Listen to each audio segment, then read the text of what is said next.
బుచ్చి పిఎస్కి సంబంధించి 26/6/24 ఇన్మేట్స్ ఆప్షన్స్లో ఒక టీచరు టెంపుల్కి నర్రవాడ తిరునాళ్ళకి వెళ్ళి ఉదయం వచ్చేటప్పటికి లాక్ బ్రేక్ చేసి ఇంట్లో ఉన్న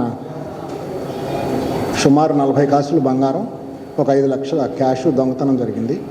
ఇమ్మీడియట్గా ఎస్పీ సార్ ఇన్స్ట్రక్షన్ ప్రకారం అడ్మిన్ గారు, నేను, సిసిఎస్ డిఎస్పీ గారు, టౌన్ డిఎస్పీ గారు, తర్వాత కన్సర్న్డ్ పిఎస్ ఇన్స్పెక్టర్ హైమారావు అందరూ సీన్ ఆఫ్ ఎవిడెన్స్కి వెళ్ళి అక్కడ క్లూస్ అయి కలెక్ట్ చేసి ఆ వచ్చిన క్లూస్ ప్రకారం వర్కౌట్ చేసి 12/7/24 ఉన్న క్లూస్ ప్రకారం 3 ముద్దాయిలను అదుపులోకి తీసుకుని 42 సావరెన్స్ ఆఫ్ గోల్డ్ రికవర్ చేయడం జరిగింది.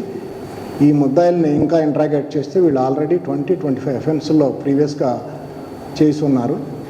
వీళ్ళు ఇప్పుడు బుచ్చి అఫెన్స్తో పాటు టీపీ గూడూరు అఫెన్సు, తక్కెళ్ళపాడు ప్రకాశం జిల్లా అఫెన్స్ కూడా కన్ఫెస్ చేశారు. వీళ్ళని రిమాండ్ రిపోర్ట్తో కోర్టులో ప్రవేశపెట్టడం జరుగుతుంది.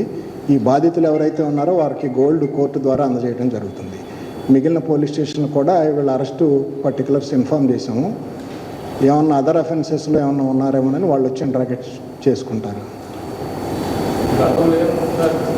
గతంలో 20-25 కేసెస్లో వీళ్ళు ముద్దాయిలు. మన నెల్లూరులో కూడా నేరాలు చేస్తున్నారు. వీళ్ళు ప్రీవియస్ హిస్టరీ ఉంది వీళ్ళందరికీ కూడా. 25 lakhs రూపీస్. ఎస్పీ గారు దీంట్లో పనిచేసిన అందరినీ, టౌన్ డిఎస్పీ గారిని, తర్వాత సిసిఎస్ ఇన్స్పెక్టర్స్ ఇద్దరిని, అలాగే బుచ్చి ఇన్స్పెక్టర్ని, క్రైమ్ స్టాఫ్ని అందరినీ కూడా అభినందించారు.